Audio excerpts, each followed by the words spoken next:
جو عام طور پہ نوجوانوں میں آج کل عام طور پہ گناہ ہے نا، ہینڈ پریکٹس کا گناہ، توبہ کرو پھر ہو جائے، پھر توبہ کرو پھر ہو جائے، پھر توبہ کرو، اور چھوڑنے کے لیے کیا کرو، اپنے لیے سزا متعین کرو. اپنے اوپر قسم نہ کھاؤ کہ اگر مجھ سے یہ ہوا تو مجھ پر لازم ہے. یہ نظر منتیں اور قسمیں بہت مسئلہ بن جاتی ہیں. پکا عزم کرو جب مجھ سے یہ گناہ ہوگا میں اتنے پیسے صدقہ کروں گا یا میں اتنے روزے رکھوں گا. یہ بہت اہم بات ہے، اس کو سنیں.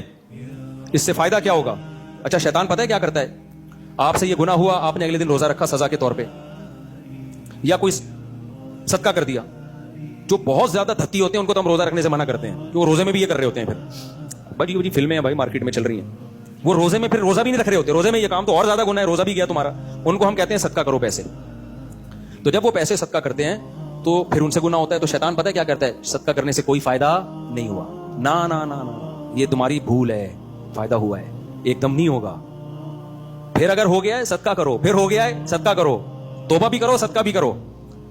ہوگا پتہ ہے کیا؟ کچھ دنوں میں یہ گناہ اگر دن میں 6 دفعہ ہو رہا تھا تو 3 دفعہ ہو جائے گا، 3 دفعہ ہو رہا تھا تو 2 دفعہ ہو جائے گا، 2 دفعہ ہو رہا تھا تو 1 دفعہ ہو جائے گا. اور بڑی بات یہ ہے کہ بالفرض گناہ نہیں بھی چھوٹ رہا تو جس پلڑے میں گناہ آ کے رکھے جا رہے ہیں، نیکی کا پلڑا بھی تو بھاری ہو رہا ہے نا اسی حساب سے. نہیں آ رہی میرا خیال ہے بات؟ فرض کرو گناہ نہیں بھی چھوٹا تو جہاں ترازو کے پلڑے میں گناہ آ رہے ہیں تو اللہ ظالم تھوڑی ہے کہ گناہوں کو تولے نیکیوں کا نہ تولے. وہ صدقے کی نیکی کو بھی تو دوسرے پلڑے میں لا کے رکھے گا.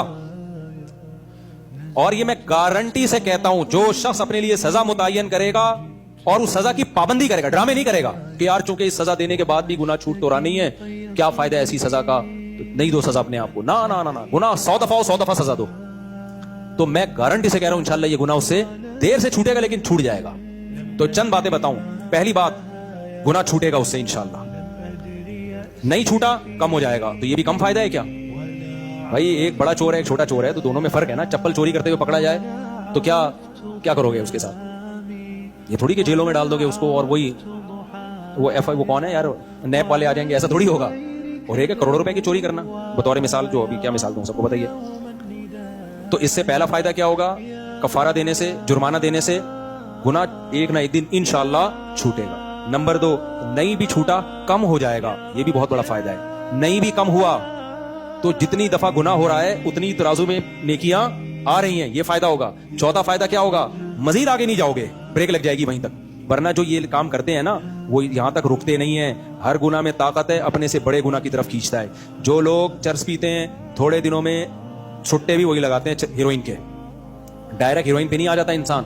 تو یہ جو ہینڈ پریکٹس کرنے والے لوگ ہیں، آہستہ آہستہ زنا کی طرف بھی کون جاتا ہے؟ یہی لوگ بڑھتے ہیں، یہی زنا کی طرف جاتے ہیں، لڑکیوں سے دوستیاں.